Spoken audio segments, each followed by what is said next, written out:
Atau gak kalian ada gak motivasi buat teman-teman di sini biar sekeren kalian juga? Iya.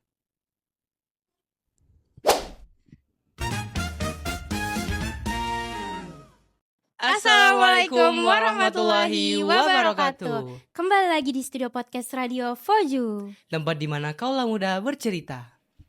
Nah, pada hari ini kita akan melanjutkan episode podcast Radio Foju kita, yang dimana kita akan berbagi cerita dengan bintang tamu yang sangat spesial dan juga sangat luar biasa. Kalau boleh tahu Kak Raisa, dari mana nih bintang tamunya? Menurut aku kita sesama madrasah. Iya. Terus dari Pulau Jawa ya kalau nggak salah. Oh, Jawa. Ya udah, langsung aja kita sambut ya Kak. Sebelumnya kita perkenalan diri dulu ya. Oke. Perkenalkan, saya Raisa Karisa Zainal. Saya Rasif Kasim selaku host podcast pada hari ini. Oke, langsung aja ya Kak, kita sambut Man Ice Pekalongan. Halo. Sebelumnya kalian bisa perkenalkan diri dulu. Jadi mungkin bisa dimulai dari aku Zafira Nazifalus Penisa, biasa dipanggil Zafira atau Vira. Jadi di sini aku aslinya dari Jakarta, dan di sini aku menjabat jadi ketua Ozon atau Jurnalistika Manisan Cendekia Pekalongan. Dan di sini ada wakil aku. Dan perkenalkan, nama aku Muhammad Iqbal Al-Ghazali Siddiq. Iqbal, aku dari Tangerang, bersama Kira di daerah ini. Oke, halo Vira, halo Iqbal. Halo Vira, halo Iqbal. Oke, tadi Vira bilang kamu kan ketua Ozon ya? Ya, kalau boleh tahu Ozon itu apa? Ozon itu apa? Jadi mungkin orang-orang tuh bertanya, ozon tuh apa sih? Kan padahal ozon itu sesuatu yang ada di atmosfer kita kan. Jadi kita menggunakan ozon ini sebagai nama dari semi organisasi jurnalistik kita. Jadi kan ozon itu unsurnya O3. Jadi kita punya slogan original, objektif, obvious, yang biasanya itu kan unsur-unsur yang harus ada di jurnalistik. Jadi ozon. Jadi kenapa namanya bisa ozon? Karena original, objektif, obvious. Oke. Kalau boleh tahu, Ozon itu kegiatannya apa aja sih? Kalau Ozon sendiri itu, kita ada proker utama, kita fokus untuk mendokumentasikan setiap event yang ada di Manisan Cendekia Pekalongan ini. Terus nanti hasil dokumentasinya biasanya kita share ke siswa-siswa Manisan Cendekia Pekalongan, dan kita post juga di Instagram kita ozon.icp. Oke. Nanti kita follow ya. Oke. Oh iya, kalau boleh tahu kesibukan kalian tuh akhir-akhir ini ngapain kira-kira? Apakah ada project yang lagi dikerja atau ada event yang lagi disusun? Jadi kalau dari jurnalis ozonnya itu sendiri kan kita baru mulai awal periode baru ya. Jadi kita tuh lagi masa-masa perkenalannya dulu, jurnalis itu seperti apa sih ke peserta-peserta yang baru keterima di jurnalistiknya itu. Terus kalau misalkan kesibukannya ada di madrasahku sekarang ini kan kita lagi mendekati Hari Santri ya. Iya. Jadi kita juga lagi persiapan untuk merayakan Hari Santrinya itu. Nah, kebetulan juga Ozon juga nantinya akan ikut meliput dan mendokumentasi acara Hari Santrinya ini gitu. Oh iya. Kalau boleh tahu di Ozon itu ada berapa divisi? Untuk divisi sendiri dia terbagi jadi 6. Yang pertama ada fotografi, videografi, humas, writer, reporter, sama ada editor. Editor sendiri terbagi di 2, ada editor video sama editor foto. Iya, gitu. Ya. Vira, kamu kan ketua Ozon ya. Aku kan juga ketua Foju di sini. Kalau boleh tahu apa sih keluh kesahnya sebagai ketua di sana gitu? Kalau kesahnya mungkin karena emang aku tuh sering mendapat job yang membeludak gitu ya, tapi jujur aku masih bisa menanganinya karena di sini kan aku nggak sendiri ya. Di sini aku bareng BPH lain, ada bendahara, ada sekretaris, juga ada koor-koor dari masing-masing divisi, dan alhamdulillah aku bisa menangani semua masalah yang aku alami itu bersama-sama mereka. Oke. Sebelumnya Ozon udah pernah ngikut lomba belum? Kalau dari Ozon sendiri belum, tapi kalau dari anggota ada yang udah pernah jadi finalis di apa namanya? Di lomba FLS 3N. Iya, tingkat provinsi. Ya, jadi pas kita nyampai sampai dia tuh Kan tahap awal tahap kota dulu ya. Nah, di tahap kotanya itu alhamdulillah teman kita berhasil di juara 1 lomba jurnalistika itu. Keren. Oh iya, kalau nggak salah kan Manice Pekalongan itu boarding ya? Iya, bener Oh banget. iya, kan boarding. Gimana sih cara kalian tuh memanage waktu kalian antara organisasi dan waktu untuk belajar? Jadi kita kan KBM tuh dari jam 7 sampai asar ya, sampai jam 3. Overall guru-guru di sini tuh emang jarang kasih tugas gitu sih. Jadi kita tuh bener-bener KBM tuh di jam KBM doang. Kita tuh belajar dari pagi sampai sore aja. Selebihnya itu kita emang dikasih waktu untuk mengerjakan urusan-urusan kita sendiri, kayak terserah mau organisasi ataupun ada kegiatan-kegiatan agama lain. Jadi di sini tuh hidupnya balance sih, seimbang, nggak keberatan di organisasi doang atau di belajarnya doang gitu. Iya, oke. Kan organisasi kalian itu pasti terlibat dalam fotografi, jurnalistik. Nah, dunia fotografi, jurnalistik pasti kan gak gampang. Bisa capek, terus kayak butuh ide yang banyak. Nah, gimana sih cara kalian tuh ngatasin supaya nggak kehabisan ide, itu gimana? Jadi kita tuh kita kan juga bekerja sama dengan humas sekolah ya. Nah, humas sekolah itu sering banget ngasih job ke kita, kayak ide-ide baru. Ozon kerjain ini, Ozon kerjain ini. Nah, kemarin tuh kita sempat dikasih ide baru untuk bikin kalender sekolah. Nah, itu tuh cukup membantu kita untuk membuat karya yang baru lagi, dan emang kita tuh tiap periodenya pasti selalu ada yang baru, entah itu masukan dari siswa, dari guru, dan alhamdulillah sejauh ini kita emang terus ada inovasi terus sih. Keren. Wow, keren banget. Oke. Oke.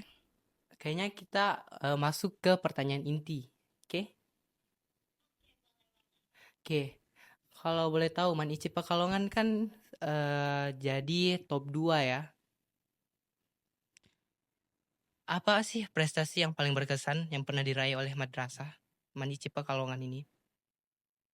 Kalau sejauh ini Manice Pekalongan sendiri udah banyak dapat prestasi, terutama di bidang yang berhubungan sama sains. Kayak contohnya di OSN, OSMI, OMI, Opsi ya, Myres juga Myres ada. juga. Nah, untuk saat ini baru aja kemarin masih panas, kita baru aja dapat banyak medali, cukup ada 4 lebih dari ya situ dari Olimpiade Sains Nasional. Iya, Salah satu yang paling berkesan itu dari teman kakak kelas kita dari bidang ekonomi mendapatkan medali emas. Iya, itu memecah rekor banget sih. Kita tuh sebelum-sebelumnya belum pernah dapat medali emas di OSN, dan kemarin tuh boom, kita dapat medali emas OSN bidang kimia. Itu ekonomi itu dari kakak kelas kita, namanya Kak Amelia Azarenju. Itu keren banget sih, aku takjub banget sama beliau. Kan Manice Pekalongan banyak memperoleh prestasi. Apa peran guru dan teman dalam mendukung pencapaian kalian itu gimana sebagai siswa?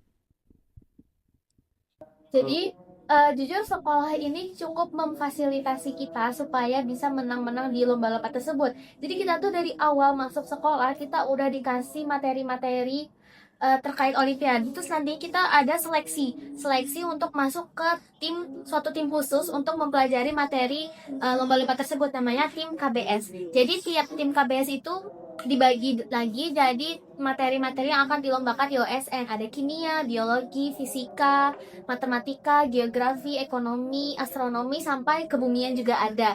Terus tiap-tiap tim ini, tiap-tiap materi lomba ini berisi 8 sampai 10 orang. Nantinya tiap minggu itu biasanya kita akan diadakan kelas yang akan diajari oleh guru, teman sebaya, ataupun kakak kelas kita.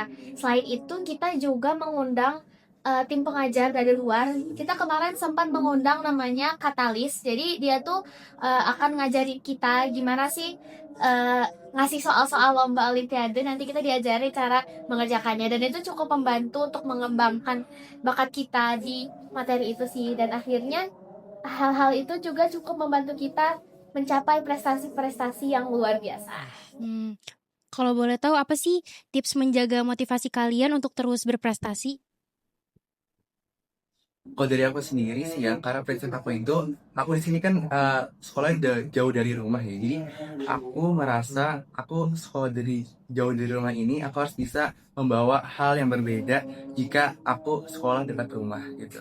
Iya, jadi kita harus membuktikan, kita harus membawa pulang sesuatu di kampung kita yang hasilnya gitu kita jauh-jauh dari rumah. Setidaknya kita harus membawa prestasi yang membanggakan kampung kita itu. Gitu sih.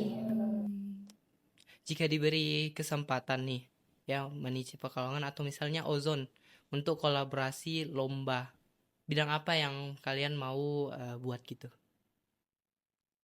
Kalau dari Ozon sendiri berarti lombanya tuh bidang jurnalistik ya. Mungkin kita bisa berkolaborasi dengan sekolah lain. Nantinya kita misalkan ya kita bikin short movie. Nanti kita ada satu tim itu berisikan dari 2 sekolah. Nanti yang sekolah A tugasnya bikin tag video dan tugas B editing, dan akhirnya nanti kita tim-tim itu nanti saling lomba dan nanti ditentukan pemenangnya. Tapi overall kalau misalkan dari sekolah kita sendiri kita memang lebih unggul di bidang sains ya. Jadi jujur kita tertarik untuk adakan lomba di bidang sains itu sendiri. Oh iya ya. Kalau boleh tahu di Manici Pekalongan itu ada berapa organisasi? Untuk organisasi sendiri yang utama kita ada 4, ada MPS. Kalau di sekolah lain mungkin disebutnya MPK kali ya. Itu ada juga OSIS sebagai ya. Kayak biasanya OSIS. Terus yang kemudian yang ketiga ada namanya Ma'had Al-Azkiyah. Jadi Ma'had Al-Azkiyah ini nantinya yang akan mengurus keasramaan siswa. Jadi mulai dari masjid, asrama itu tuh pokoknya ngurusin dari Ma'had. Terus yang kemudian yang keempat ada Dewan Ambalan. Dewan Ambalan ini organisasi pramuka yang ada di ICP. Iya. Nah, kalau ini ya yang terakhir, apa sih kata-kata yang mau disampaikan kepada teman-teman untuk Mandua Kota Makassar atau juga Manici Pekalongan gitu? Atau gak kalian ada gak motivasi buat teman-teman di sini biar sekeren kalian juga? Iya. Mungkin pertama-tama aku mau ucapin terima kasih udah diundang di podcast yang keren ini. Jujur aja kita cukup terkesan banget sama podcast ini karena jujur di jelasin kita juga belum ada. Kita harap sih untuk selanjutnya semoga podcast-podcast ini bisa lebih berkembang lebih baik lagi. Iya, dan mungkin untuk teman-teman Mandua Makassar lebih semangat lagi dalam meraih cita-citanya, meraih prestasinya, karena eh, kalian juga bisa mengekspor bidang manapun. Jadi nggak harus bidang olimpiade, nggak harus itu. Kalian tuh bisa keren di bidang manapun gitu. Oke, amin. Oke ya. Oke. Saya juga mengucapkan terima kasih kepada Kak Vira dan juga Kak Iqbal atas kesempatannya ini. Aduh, kayaknya sibuk banget ya, Aman kok, teman kita ya. free. Oke. Semoga kalian sukses terus ya. Oke. Amin. Oke, baik. Terima kasih doanya. Sukses juga buat kalian. Amin. Amin. Oke, baik itu saja mungkin teman-teman sekalian yang bisa kami bagikan, dan juga hari ini kita telah membahas banyak hal-hal yang sangat inspiratif yang juga disampaikan oleh teman-teman kita dari Manici Pekalongan, dan banyak sekali hal-hal yang disampaikan yang dapat membuat kita menjadi lebih semangat lagi untuk belajar dan juga menjadi inspirasi untuk kita semua. Oke, baik. Sekian dari podcast Radio Foju. Kami selaku host pada hari ini mengucapkan terima kasih atas teman-teman sekalian yang telah menonton, dan juga kami pamit untuk undur diri. Dadah Oke. teman-teman.